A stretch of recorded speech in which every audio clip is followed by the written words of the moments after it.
Aujourd'hui, on va illustrer qu'est-ce que la pyramide of pain, qui est un concept de sécurité informatique.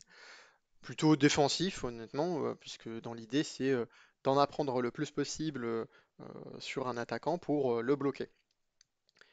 Et on va illustrer tout ça avec une room sur TryHackMe, donc un peu de pratique sur TryHackMe, avec la room TryHackMe Summit, qui justement va nous illustrer tout ça. Alors, déjà, parlons-en de la pyramide of pain. Qu'est-ce que c'est? En gros, quand une personne malveillante, un hacker, va essayer de s'introduire chez vous ou de faire des choses chez vous, dans votre système informatique, il va laisser des traces. On appelle aussi IOC, Indicators of Compromise. Et dans l'idée, il y a certaines choses qu'on va pouvoir du coup bloquer parce qu'on connaît comment il fait, on sait comment il fait les choses, et il y a des choses qu'on va pouvoir bloquer et l'empêcher de faire, ce qui va vraiment l'embêter plus ou moins fortement. Donc la pyramide of pain, ça se lit de tout en bas et on va remonter au fur et à mesure. Donc par exemple, la hash values d'un malware qui vous a envoyé, bah, en soi, oui, ça peut l'embêter si vous le connaissez à l'avance et que du coup, bah, vous le bloquez. Mais lui, il peut le changer très rapidement, ça. Il fait une modification légère dans quelque chose, dans son outil, et c'est bon, c'est fini. Et ça sera une autre valeur de la formule du hash, et du coup, bah, il s'en fout.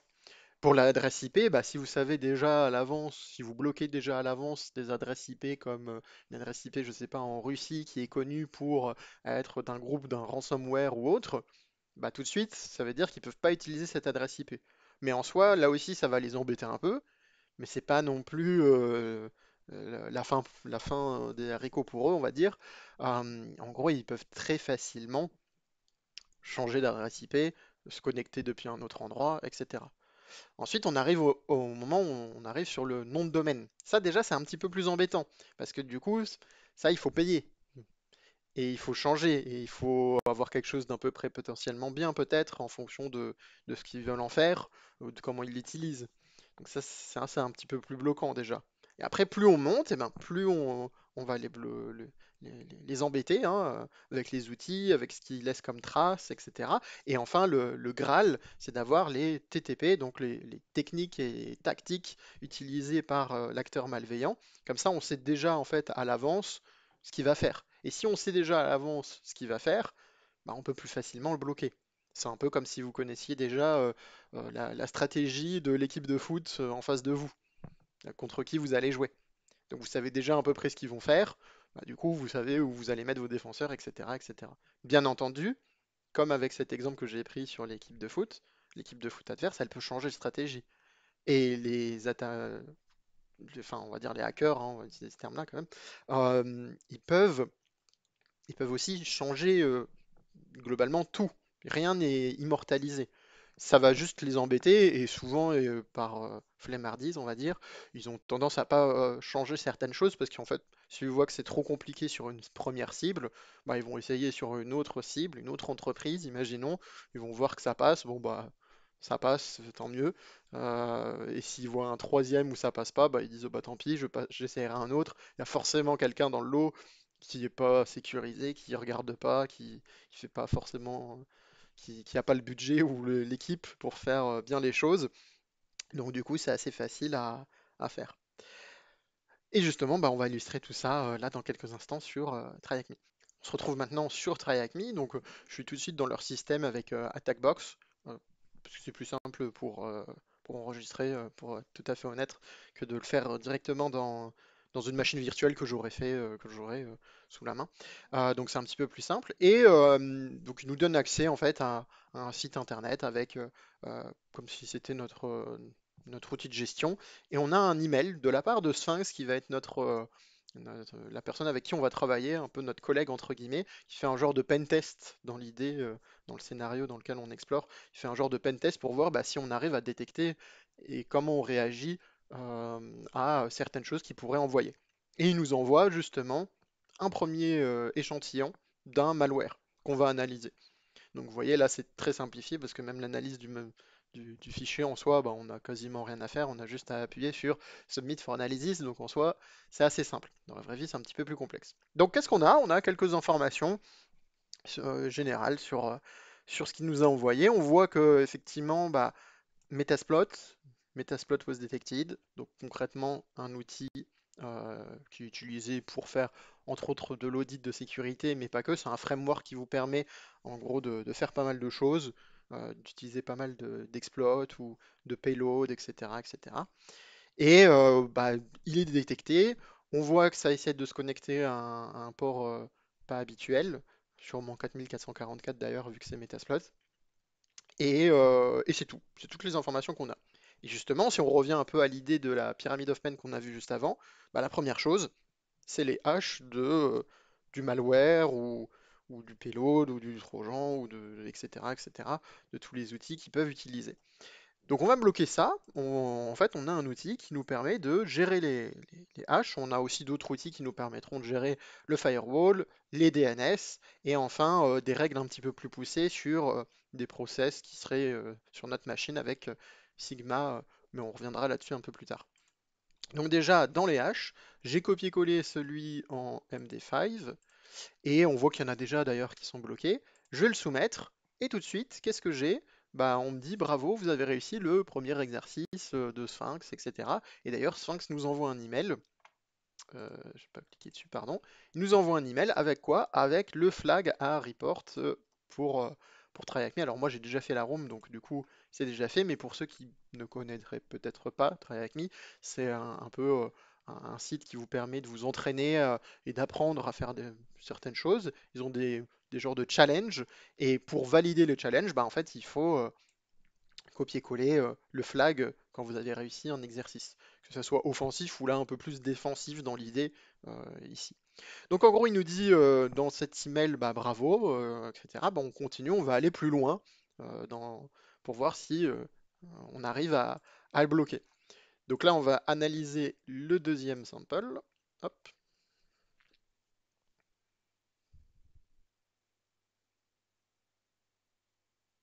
c'est magique, ça analyse tout parfaitement tout seul.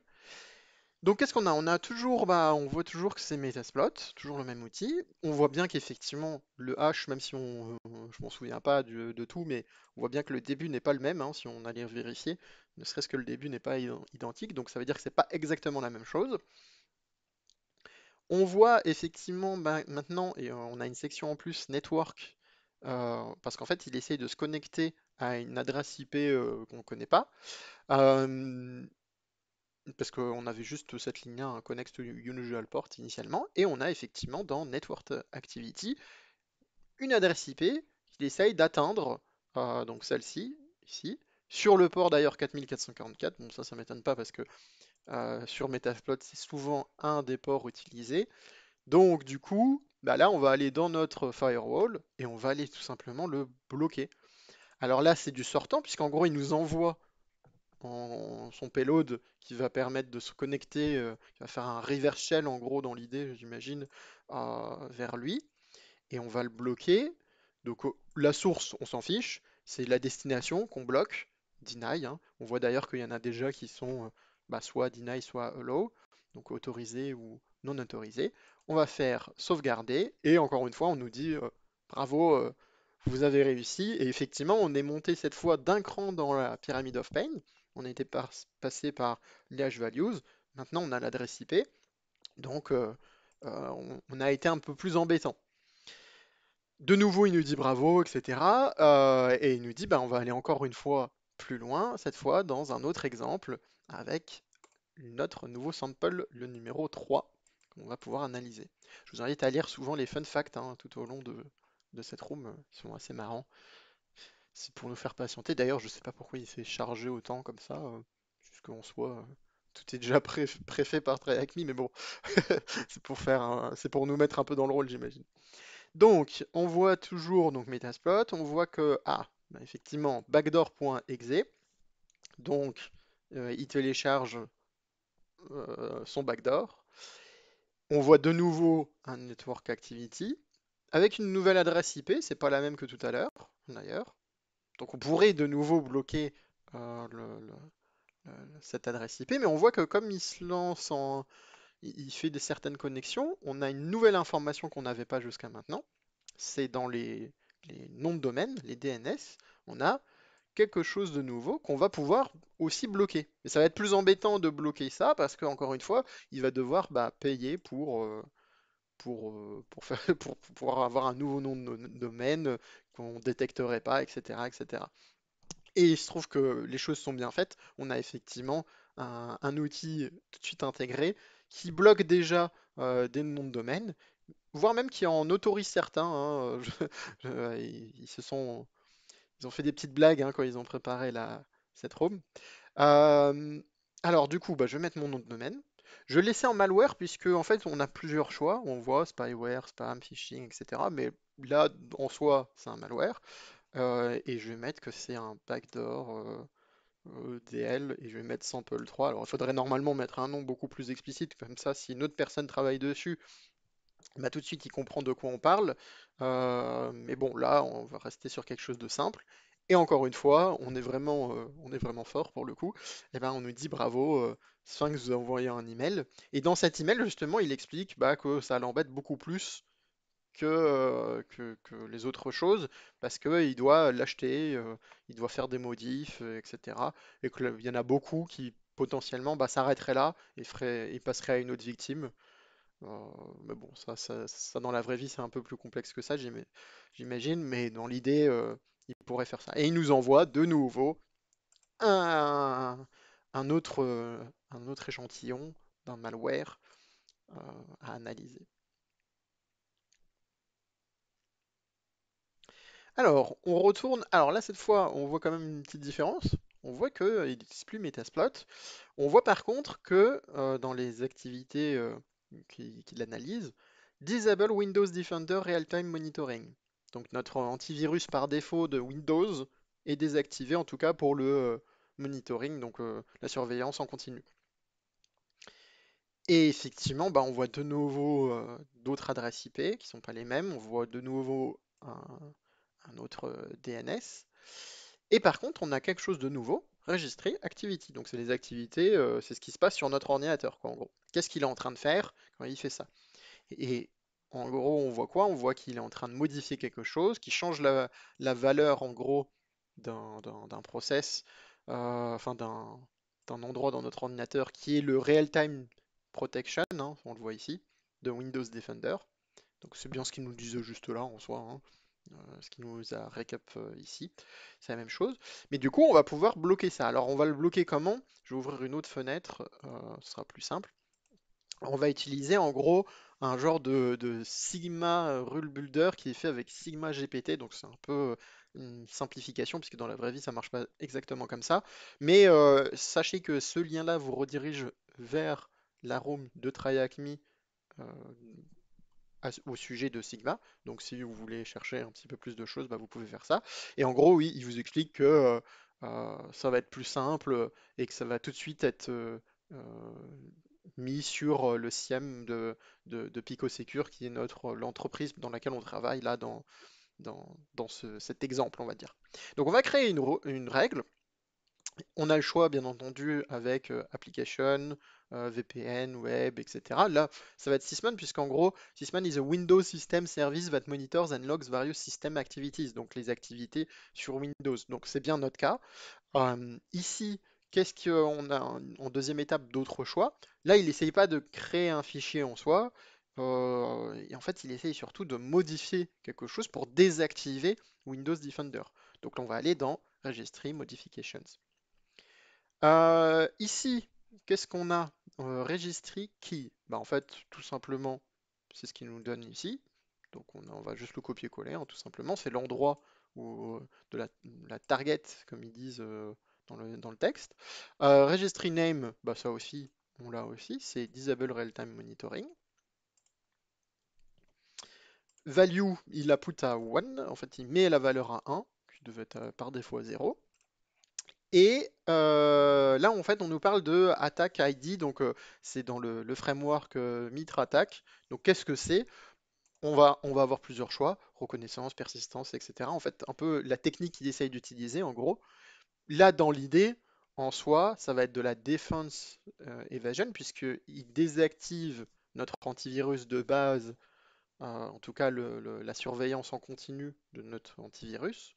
Donc comme ça, après, par la suite, il pourra faire plein de choses sans qu'on s'en rende compte, entre guillemets. Bon, pas de chance pour lui, on s'est rendu compte qu'il désactivait ça. Donc tout de suite, on peut lui dire non, ça va pas le faire.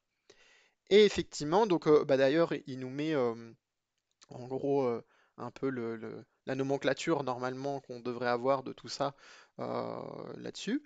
Et il nous dit encore une fois, bah, bravo, vous avez réussi à bloquer. Et là, effectivement, on vient de bloquer encore quelque chose de plus embêtant parce que maintenant, en gros, il peut plus faire comme d'habitude, il peut plus, il le dit hein, d'ailleurs, hein, il dit super annoying.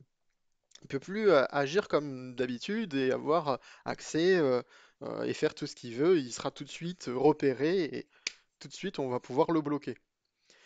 Mais il s'arrête pas là, on voit qu'il nous envoie un autre fichier. Alors cette fois c'est un peu différent, puisque là c'est bien écrit Outgoing Connection Log. Effectivement, quand on clique dessus, on voit bah, en fait des logs. On a un petit échantillon de logs. Et là, on n'a pas d'outil particulier. Donc en gros, là, c'est vrai que c'est un petit peu plus complexe par rapport à l'ensemble du niveau de la room, mais bon, facilement, on voit quand même, on arrive à détecter quand même quelque chose, même avec toutes ces lignes, parce que ça reste quand même déjà pas beaucoup de lignes pour des logs en soi, mais on voit qu'en gros, il y a quelque chose qui se répète tout le temps. 97 bytes, 97 bytes, et on voit que ça arrête pas de se répéter, et d'ailleurs, si on regarde, alors bon, on pourrait regarder effectivement la source et la destination, hein, l'adresse IP et le port aussi, mais en gros, dans l'email, il vous explique que lui, il peut changer de port, etc., comme il veut. Donc en fait, ça suffira pas pour l'arrêter. Donc dans l'idée, en fait, on peut essayer de déterminer le comportement de ce qu'il est en train de faire assez facilement parce qu'en fait, c'est toujours la même taille, c'est toujours 97 bytes. Et en fait, là, c'est un peu plus, il faut être un peu plus fin dans l'analyse. On voit que globalement, ça arrive toutes les demi-heures. 12h, 12h30, 13h, 13h30. Bon, là, il y a autre chose. 14h, 14h30, 15h. Et on voit toujours 97 bytes, etc. Du coup, dans cet objectif, bah, en fait, on va toujours aller, on va toujours aller dans Sigma, pardon, pour bloquer ça. Mais là, cette fois, dans la création, on va aller, on va chercher en fait, on va rester dans Sysman parce que ça reste quand même concerné par Sysman, mais cette fois, au lieu d'aller dans Registry Modification, puisque là on ne parle pas d'une modification, on va aller dans Network Connection et on va pouvoir bloquer un petit peu les choses. Alors, comme on sait qu'il peut changer d'adresse IP et de port, puisqu'il nous l'explique en fait dans son message, en fait on va tout bloquer, ENI, ENI, et en fait, on a une taille, un peu comme dans une règle Yara, on peut mettre la taille d'ailleurs. Si vous avez fait les rooms Yara sur Try Avec Me, bah, on a parfois cette notion-là. Et là, on doit mettre la fréquence. Alors attention, c'est la fréquence en secondes. Donc il faut regarder en fait 30 minutes in seconds. Alors j'avais déjà regardé, hein, mais en gros, ça fait 1800, juste pour vous montrer. Donc 1800 secondes, donc 1800 secondes. Et dans l'idée, maintenant, on a encore une fois, on doit préciser par rapport au framework Mitre, de quoi on parle. Est-ce que c'est de la reconnaissance? Est-ce que c'est de la persistance? Etc. Bah là, c'est plus de la communication. Donc en gros, c'est la communication entre lui et son serveur C2, donc Command and Control. Et du coup, bah, en fait, c'est quand lui, il essaye d'envoyer des choses, etc. Et effectivement, c'est bien ça. On nous a bien, on a bien réussi à trouver la bonne chose puisqu'on a reçu un email de Sphinx nous disant bravo, vous avez réussi à tout bloquer. Mais c'est pas terminé. Il y a encore un dernier petit exercice. Donc il y a des logs. Et là, en fait, même si on n'est pas forcément obligé de comprendre tout ce qui est en train de se passer, globalement, on voit qu'à chaque ligne, il y a toujours la même chose. Il y a ce temp exfiltrate.log, etc. Et en fait, il est en train de tout mettre là-dedans, en gros. À chaque fois qu'il fait des choses ou qu'il cherche des informations, vous voyez, système info, bah, en fait, l'output de cette information-là, il va la mettre ici. Et c'est après, bah, après, ça va lui permettre de l'extraire hein, d'une autre manière, mais en gros, il a toujours, ça va toujours dans cette direction. Donc tout le temps, ça va être dans temp exfiltrate.log. Donc je vais copier-coller ça, parce qu'en fait, on va aller ici dans les règles Sigma. En fait, on retourne dans Sysmon Event Log. Là, on va aller dans File, mince, le nom, File Creation and Modification, pardon. Et en gros, bah ici, on va pouvoir mettre un peu l'endroit où il met les choses. Et on va mettre le nom du fichier donc, et le chemin d'accès, le file path et le file name. Et alors la question maintenant, c'est quel est le type encore une fois, dans Mitre Attack ID, qu'est-ce que c'est? Bah là, on aurait tendance à dire que c'est de l'exfiltration. Et effectivement, c'est l'exfiltration puisque le nom directement est très explicite, hein, exfiltre 8. Euh, et effectivement, bah, en fait, on vient de bloquer Sphinx et il nous dit félicitations, vous avez réussi on est passé de tout en bas dans la pyramide of pain jusqu'à tout en haut. Et donc maintenant, vous avez réussi à avoir le dernier flag qui vous permet de valider en gros la room de Try Like Me et de finir cet exercice et de la finalisation de l'illustration de la pyramide of pain.